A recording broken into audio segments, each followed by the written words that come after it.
إن الحمد لله إن الحمد لله نحمده ونستعينه ونستغفره ونعوذ بالله من شرور أنفسنا ومن سيئات أعمالنا من يهده الله فلا مضل له ومن يضلله فلا هادي له وأشهد أن لا إله إلا الله وأشهد أن محمدا عبده ورسوله أما بعد فإن خير الحديث كتاب الله وخير الهدي هدي محمد صلى الله عليه وسلم وشر الأمور محدثاتها وكل محدثة بدعة وكل بدعة ضلالة وكل ضلالة في النار. أعوذ بالله السميع العليم من الشيطان الرجيم. بسم الله الرحمن الرحيم. يا أيها الذين آمنوا اتقوا الله حق تقاته ولا تموتن إلا وأنتم مسلمون. يا أيها الناس اتقوا ربكم الذي خلقكم من نفس واحدة وخلق منها زوجها وبث منهما رجالا كثيرا ونساء واتقوا الله الذي تساءلون به والأرحام إن الله كان عليكم رقيبا. يا أيها الذين آمنوا اتقوا الله وقولوا قولا سديدا يصلح لكم أعمالكم ويغفر لكم ذنوبكم ومن يطع الله ورسوله فقد فاز فوزا عظيما. وكان يقول النبي صلى الله عليه وسلم في العيدين: الله أكبر الله أكبر الله أكبر لا إله إلا الله والله أكبر اللہ اکبر وللہ الحمد. تمام قسم کی تعریف، کبریائی، بڑائی، حمد و ثنا اللہ رب العالمین کے لیے لائق و زیبا ہے، جو تمام کائنات کا خالق، مالک، پالنہار ہے. لاکھوں کروڑوں درود و سلام ہو تمام انبیاء کرام پر، خصوصاً ہمارے اور آپ کے آخری نبی تاجدار مدینہ احمد مصطفیٰ صلی اللہ علیہ وسلم پر. اللهم صل على محمد وعلى آل محمد كما صليت على إبراهيم وعلى آل إبراهيم إنك حميد مجيد. اللهم بارك على محمد وعلى آل محمد كما باركت على إبراهيم وعلى آل إبراهيم إنك حميد مجيد. نوجوانان اسلام، پردہ نشین ماؤں اور بہنوں، آج جمعہ کے اس موقع پر میں آپ سامعین کے سامنے جس عنوان کو لے کے حاضر ہوا ہوں وہ یہ ہے کہ رمضان المبارک کا یہ آج کا ہمارا آخری روزہ ہمیں کیا سکھلاتا ہے. رمضان المبارک اس پورے مہینے نے ہمیں کیا اسباق دیے ہیں، کیا پیغام دیا ہے، میں آپ سامعین کے سامنے بیان کرنا چاہتا ہوں. الحمدللہ اللہ رب العالمین کے فضل اور احسان سے رمضان المبارک کے 30 روزے ہم لوگوں نے رکھے اور ہمارا 30واں روزہ چل رہا ہے. قیام بھی کیا، صدقہ و خیرات بھی کیے. اللہ رب العالمین ہمارے تمام اعمال کو قبول عطا فرمائے.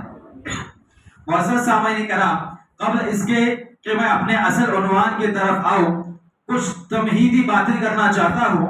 اللہ رب العالمین سورہ توبہ آیت نمبر 126 میں فرماتا ہے: اولا يرون انهم يفتنون في كل عام مرتين او مرتين ثم لا يتوبون ولا هم يذكرون.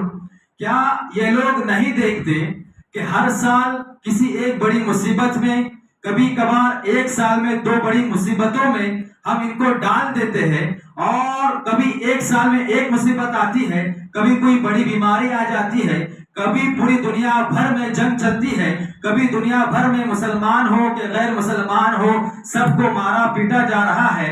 تو اللہ رب العالمین کہتا ہے کہ کیا تم لوگ یہ نہیں دیکھتے ہو کہ ہم لوگ ہر سال کبھی ایک تو کبھی 2 کبھی اس سے زیادہ بھی بڑی بڑی مصیبتوں کو بھیجتے ہیں. ثم لا يتوبون، لیکن اس کے باوجود بھی کہ تم لوگ دیکھ رہے ہو اپنی زندگی کے اندر کہ تمہارے ملک کے حالات کیا ہے، پوری دنیا بھر کے حالات کیا ہے، کتنی بڑی مصیبتیں آ رہی ہے، کتنی بڑی بڑی بیماریاں آ رہی ہے. ثم لا يتوبون، اس کے باوجود بھی تم لوگ توبہ استغفار نہیں کرتے ہو. اور یہ رمضان المبارک کا مہینہ مکمل توبہ استغفار کا مہینہ تھا، اللہ رب العالمین سے معافی منوانے کا مہینہ تھا۔ اللہ رب العالمین کے یہاں لسٹ تیار ہے کہ کون جنت میں جائے گا، کون جہنم میں جائے گا۔ نبی صلی اللہ علیہ وسلم نے بیان کیا کہ ہر روزہ دار جب افطار کرتا ہے اللہ رب العالمین بہت سارے جہنمیوں کو جہنم سے آزاد کرتا ہے۔ تو جب تم رمضان کا مہینہ پاؤ تو اپنے لیے دعا کرو، اللہم اعتق رقابنا من النار، یا اللہ ہماری گردنوں کو جہنم سے آزاد کر دے، اللہم اعتق رقابنا من النار وآبائنا، ہمارے آبا و اجداد کے، وامہاتنا، ہماری ماؤں کے، ہمارے اولادوں کے، ہمارے علماء کرام کے، تمام مسلمانوں کی گردنوں کو جہنم سے آزاد کرے۔ تو یہ مہینہ جو تھا یہ توبہ استغفار کا بھی مہینہ تھا، صدقہ و خیرات کا بھی مہینہ تھا۔ تو اللہ نے کہا کہ تم لوگ یہ حالات دیکھ رہے ہو ثم لا یتوبون، اس کے باوجود بھی تم لوگ نہ توبہ کرتے ہو نہ استغفار کرتے ہو، ولا هم یذکرون، اور نہ ہی تم لوگ نصیحت حاصل کرتے ہو۔ آج رمضان المبارک کا یہ 30واں روزہ مہینہ اتنی تیزی کے ساتھ گزر رہا ہے، اور صرف مہینہ نہیں گزر رہا ہے، صرف رمضان کا مہینہ نہیں گزر رہا ہے، بلکہ ہر دن تیزی کے ساتھ گزر رہا ہے۔ ہر ہفتہ، ہر دن، ہر مہینہ، ہر سال ایک ساتھ اتنا تیزی کے ساتھ گزر رہا ہے کہ ہمیں وقت کی احساس نہیں ہے کہ پچھلے سال رمضان میں ہم تھے، کب ایک سال ہو گیا، کب یہ رمضان آیا اور کب یہ رمضان ختم ہوا، کب رمضان آیا کب رمضان ختم ہوا، ہمیں اس کی کوئی خبر نہیں ہے۔ نبی صلی اللہ علیہ وسلم کی حدیث مبارکہ ہے کہ قیامت کے روز وقت اتنا تنگ ہو جائے گا کہ ایک سال ایک مہینے کے برابر، ایک مہینہ ایک ہفتے کے برابر، ایک ہفتہ ایک دن کے برابر، اور ایک دن ایک گھنٹے کے برابر، ایک گھنٹہ ایک منٹ کے برابر، اور ایک منٹ آگ کی چنگاری کے برابر ہو جائے گا۔ اور آج ایسا دور ہے کہ وقت اتنی تیزی کے ساتھ گزر رہا ہے کہ ہمیں کوئی احساس نہیں ہے۔ آج ہم سب لوگ یوم الغفلہ میں ہیں، یعنی غفلت میں پڑے ہوئے ہیں۔ اللہ نے بابرکت مہینہ دیا تھا رمضان کے روزے رکھنے کے لیے، صدقہ و خیرات کرنے کے لیے، قرآن کی تلاوت کے لیے اور دیگر نیک اعمال کرنے کے لیے۔ جیسا کہ آج ہمارے یہاں 10ویں کی بورڈ کی ایگزام ہو گئی ہے، 12ویں کی ایگزام ہو چکی ہے۔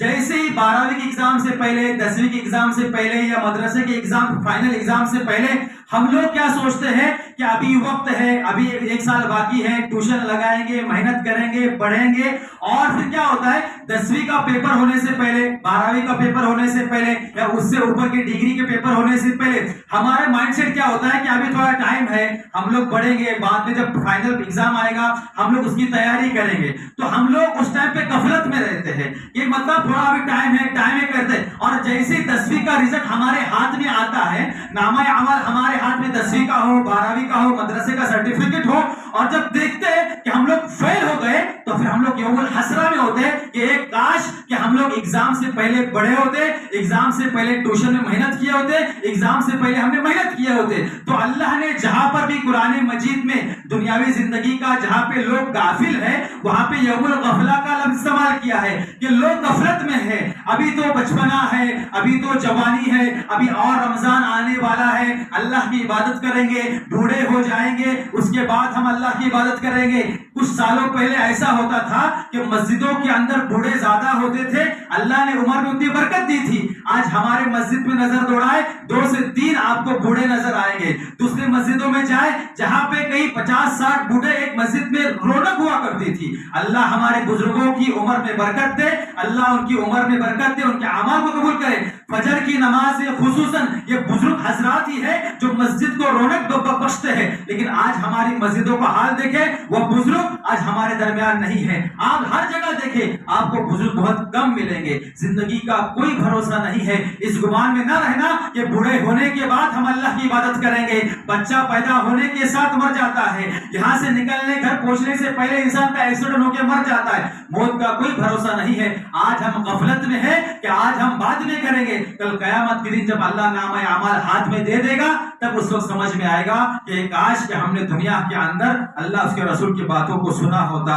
معزز سامعین کرام، تو میں یہ تمہیدی باتیں باندھ رہا تھا کہ رمضان المبارک کا جو مہینہ تھا کہ ہم نے غفلت میں گزارا ہے، لیکن یاد رکھنا کل قیامت کے دن اس کا بھاری نقصان اٹھانا پڑے گا۔ اللہ رب العالمین نے رمضان المبارک کا جو واحد مقصد بیان کیا، یا ایھا الذین آمنوا کتب علیکم الصیام کما کتب علی الذین من قبلکم لعلکم تتقون، اے لوگوں جو ایمان لائے ہو، ہم نے تمہارے اوپر اور تمہارے سے پہلے کی جو امتیں تھی ان کے اوپر بھی رمضان کے روزے فرض کیے، تو آج بھی چاہے یہود ہو کہ نصارہ ہو وہ لوگ بھی روزے رکھتے ہیں، غیر مسلمین بھی روزے رکھتے ہیں، تو اللہ نے کہا کہ چاہے تم ہو یا تم سے پہلے کی امت ہو وہ لوگ روزے رکھتے تھے، لعلکم تتقون، صرف ایک مقصد اللہ نے بیان کیا تاکہ تم اللہ کا تقوی اختیار کرو، اور ساری کی ساری عبادتوں کا نچوڑ یہ صرف اور صرف تقوی ہے، اللہ سے ڈرنا ہے، اور قبولیت اعمال کے لیے تین چیزوں کا ہونا ضروری ہے، یہی تقوی کے بعد جو آتی ہے اخلاص کا ہونا، اور کیا کہتے ہیں جناب محمد رسول اللہ صلی اللہ علیہ وسلم کی زبان سے مبارک سے نکلا ہوا، ان کی سنت سے ثابت ہوا۔ اسی طرح آپ دیکھیں اللہ رب العالمین نے جہاں پر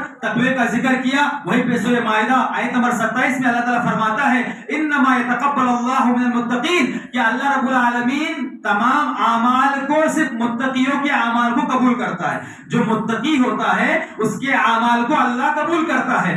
اللہ نے پہلے پارے کے اندر بھی فرمایا الف لام میم ذالک الکتاب لا ریب فیہ ھدی للمتقین، کہ اس کتاب کے اندر ذرہ بھی شک و شبہ نہیں ہے، ایک بھی لفظ اوپر سے نیچے نہیں ملے گا، ایک بھی بات غلط نہیں نکلے گی، ایک ایسی کتاب ہے جس میں کوئی شک و شبہ نہیں ہے، ھدی للمتقین، یہ متقیوں کے لیے ہدایت ہے۔ تو یہ رمضان کی کتاب قرآن مجید یہ متقیوں کے لیے ہدایت ہے۔ اللہ کس کے اعمال کو قبول کرتا ہے؟ متقیوں کے لیے۔ رمضان کا مقصد کیا ہے؟ تقوی اختیار کرنا۔ تقوی کے بہت سارے معنی ہیں، حضرت علی رضی اللہ تعالی عنہ تقوی کا معنی یہ بیان کرتے ہیں، تقوی کہتے ہیں کہ اللہ رب العالمین سے ڈرنا اور قرآن کے مطابق اپنی زندگی کو گزارنا، اللہ نے جو تمہاری تقدیر لکھی ہے اس میں راضی رہنا۔ آج اگر تم اچھا کما رہے ہو تب بھی الحمدللہ، اچھا نہیں کما رہے ہو، جاب جا رہی ہے اور کیا کہتے ہیں تمہاری صحت خراب ہو رہی ہے، الحمدللہ علی کل حال، اگر اچھے حالات ہے الحمدللہ اللہ کا شکر ہے، حالات خراب ہے الحمدللہ علی کل حال، ہم جس بھی حالت میں ہے اللہ کا شکر ہے۔ تو یہ ہم کو سکھایا جاتا ہے۔ اسی طرح تقوی کا معنی ایک یہ بھی ہے کہ ایک شاعر کہتا ہے جس کا مفہوم یہ ہے کہ تقوی اس کو کہتے ہیں کہ جس راستے سے تم گزر رہے ہو اور راستے کے اندر کانٹے ہو، راستے کے اندر کانٹے ہو اور اس راستے سے تم کو گزرنا ہے، اور تم کیسے گزرو گے؟ ظاہر سی بات ہے ہم اپنے کپڑوں کو اوپر سمیٹیں گے اور بھوک بھوک کے قدم رکھیں گے، کہیں ہمارے پاؤں کے اندر کانٹا نہ لگ جائے، کہیں ہمارے کپڑوں کے اندر کانٹا نہ لگ جائے۔ ویسے ہی ایک انسان کو یہ چاہیے کہ اپنی زندگی ایسے گزارے کہ ہم کیا کہتے ہیں ہمارا کوئی بھی عمل اللہ اور اس کے رسول کے خلاف نہ ہو۔ نبی صلی اللہ علیہ وسلم نے ایک مرتبہ صحابہ کرام کے سامنے ایک رستی ایک لائن کھینچی اور اس کے ارد گرد ایسے بہت سارے لکیریں کھینچی اور کہتے کہ ہذا صراط مستقیم، یہ صراط مستقیم ہے۔ نبی صلی اللہ علیہ وسلم نے کہا کہ جو انسان اس راستے پہ سیدھا چلے گا وہ اللہ اس کے رسول تک پہنچ جائے گا، وہ اللہ اس کے رسول کے مقصد کو پہنچ جائے گا۔ اور یاد رکھنا ایک راستہ ہے جو اللہ تک پہنچتا ہے، اور جتنے ایسے دروازے پھوٹے ہیں، جتنے یہ راستے نکلے ہیں، ہر ایک موڑ پہ ہر ایک دروازہ ہے، اور ہر دروازے پہ شیطان مردود کھڑا ہے، سود کا دروازہ کھلا ہوا ہے۔ شیطان تمہارے دل میں ڈالے گا کہ تمہاری جاب کیا کہتے ہیں سیلری کم ہے، تمہاری آمدنی کم ہے، تم کو اچھی خاصی گاڑی کی ضرورت ہے، تم کو کوئی گھر کی ضرورت ہے، تم کو اچھے فلیٹ کی ضرورت ہے، تم اتنا نہیں کما سکتے، تم سودی لین دین پہ اپنا کاروبار کرو۔ اسی طرح تمہاری شادی بیاہ کرنا ہے، شیطان ایک دروازے پہ کھڑا ہے، شیطان تمہیں پردہ نکالوا دے گا عورتوں سے۔ یاد رکھنا شیطان ہر ایک راستے پہ کھڑا ہے، زنا کے راستے پہ بھی، شراب کے راستے پہ بھی،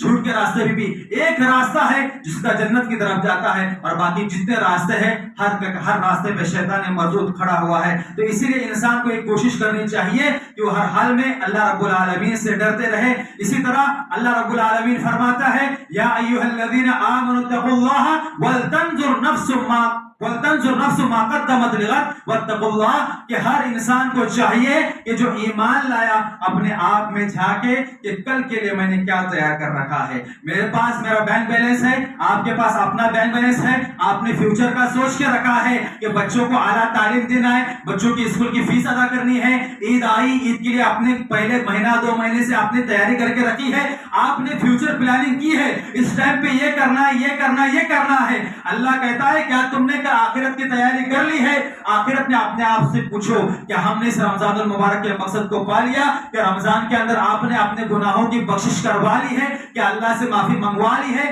کہ آپ نے ایسے اعمال کر لیے ہیں کہ کل قیامت کے دن اللہ تعالیٰ آپ کو معاف کرے اور جنت الفردوس میں داخل کرے؟ تو ہر انسان کو یہ چاہیے کہ اپنے گریبان میں جھانکے کہ اس نے کل کے لیے کیا چھوڑ کے رکھا ہوا ہے۔ اسی طرح یاد رکھیں کہ ہم نے جو رمضان المبارک کے روزے رکھے ہیں، اسی طرح چاہے رمضان کے روزے ہو یا دیگر نیک عبادت ہو، ہمیں فکر ہونی چاہیے کہ ہم وہ اللہ رب العالمین اس کو قبول کر رہا ہے یا نہیں کر رہا ہے۔ کہیں ایسا نہ ہو کہ چلو آج 30واں روزہ ہے، اللہ قبول کر لے گا، ہم نے رمضان میں صدقہ و خیرات کر دیا، اللہ قبول کر لے گا، قرآن کی تلاوت کر لی، قبول کر لیا۔ نہیں، بلکہ ایک مسلمان کا عمل یہ ہونا چاہیے کہ جب آپ نے کوئی عمل کیا ہے تو آپ کو فکر ہونی چاہیے۔ رمضان کا ایک پیغام یہ بھی ہے کہ آپ نے جب رمضان المبارک کے روزے رکھ لیے، دیگر نیک اعمال کیے، آپ کو فکر ہونی چاہیے کہ یہ اعمال قبول بھی ہوئے ہیں یا نہیں ہوئے ہیں۔ میں گارنٹی نہیں دے سکتا کہ میرا ہر عمل 100% صحیح ہوگا، آپ کا ہر عمل 100% صحیح ہوگا۔ ہم انسان ہیں، ہم فرشتے نہیں ہیں، ہم سے غلطیاں ہو سکتی ہے۔ کل بنی آدم خطا وخیر الخطائین التوابون، ہر بنی آدم خطا کار ہے، ہر کسی سے غلطی ہو سکتی ہے، اور سب سے بہترین خطا کار گنہگار انسان وہ ہے جو اللہ سے معافی مانگتا ہے۔ تو اپنے اعمال کی فکر کرو، یاد کرو انبیاء علیہ السلام اپنے اعمال کی کتنی فکر کیا کرتے تھے۔ حضرت ابراہیم علیہ السلام اللہ رب العالمین کے خلیل ہے، اللہ کے دوست ہے، کتنے ساری مصیبتوں سے اور پریشانیوں سے اللہ نے گزارا ہے۔ 80 سال کی عمر میں بیٹا نصیب کیا ہے، وہ بھی 10 اور 11 سال کا ہو گیا، اللہ نے اپنی راہ میں قربان کرنے کا حکم دیا ہے۔ اس کے بعد جب کھانے کا کیا کہتے ہیں، اللہ رب العالمین نے ابراہیم علیہ السلام کو حکم دیا کہ تم اپنے بیٹے کو اور اپنی بیوی کو ایک ایسی جگہ پہ چھوڑ کے آؤ کہ وہ جو جگہ پہ چھوڑا گیا پہاڑوں کے بیچ، جنگل، چرند پرند، نہ کھانے کا سامان، نہ پینے کا سامان، نہ کوئی گھر موجود ہے، ایک گھنے جنگل کے اندر جہاں پہ کوئی پورا جنگل سنسان ہے، اس جنگل کے اندر حضرت ابراہیم علیہ السلام نے اپنے بیٹے کو، اپنے بیوی کو اللہ کے حکم سے چھوڑ کے آیا۔ اللہ رب العالمین نے حکم دیا کہ یہاں پہ تم اللہ کے لیے گھر تعمیر کرو۔ آج اس زمانے میں جہاں سنسان آبادی تھی، آج الحمدللہ کروڑوں اور اربوں خربوں کی کیا کہتے ہیں آبادی آج حج اور عمرہ کرنے کے لیے وہاں پر جا رہی ہے۔ معزز سامعین کرام، وہی خانہ کعبہ جس کو اللہ نے ابراہیم علیہ السلام کو بنانے کا حکم دیا، ابراہیم خانہ کعبہ کو بنا رہے ہیں، ساتھ میں ان کے بیٹے اسماعیل بھی ہے۔ ایک ایک پتھر اسماعیل اٹھا کے اپنے باپ کے ہاتھ میں دے رہے ہیں، ابراہیم علیہ السلام لگا رہے ہیں۔ کس کے حکم سے خانہ کعبہ بن رہا ہے؟ اللہ کے حکم سے اللہ کا گھر تعمیر کیا جا رہا ہے۔ اللہ نے حکم دیا ہے کہ گھر تعمیر کیا جائے۔ بنانے والا کون؟ اللہ کا دوست ہے، اور اس کے ان کا ہیلپ کرنے والا کون؟ وہ بھی نبی ہے، ابراہیم بھی ہے، اسماعیل بھی ہے۔ اللہ کا گھر بنا رہے ہیں، لیکن کیا دعا کر رہے ہیں؟ ربنا تقبل منا انک انت السمیع العلیم، یا اللہ ہم یہ نیک اعمال کر تو رہے ہیں، تو اس کو قبول فرما۔ کس کے حکم سے ہو رہا ہے؟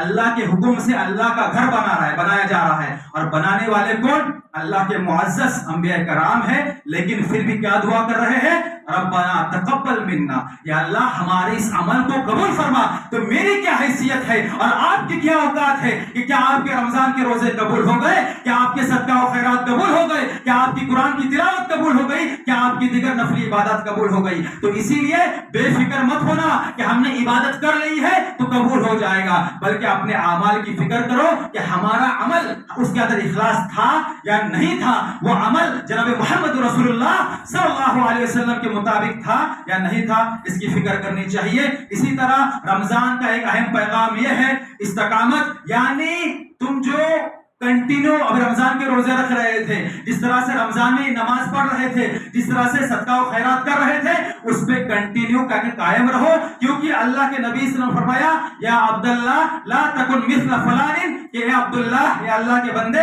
ایک صحابی سے کہا نبی صلی اللہ علیہ وسلم نے کہ تو فلاں آدمی کی طرح نہ ہو جانا جو رات میں اٹھتا ہے، تہجد کی نماز پڑھتا ہے، پھر چھوڑ دیتا ہے، پھر کبھی اٹھتا ہے، تہجد کی نماز پڑھتا ہے، پھر چھوڑتا ہے، دل میں آیا صدقہ کرتا ہے، پھر چھوڑ دیا، دل میں آیا قرآن کی تلاوت کیا، پھر چھوڑ دیا، تو یہ اللہ کو بالکل بھی پسند نہیں ہے۔ اسی طرح اللہ رب العالمین قرآن مجید فرماتا ہے ان الذين قالوا ربنا الله ثم استقاموا تتنزل عليهم الملائكة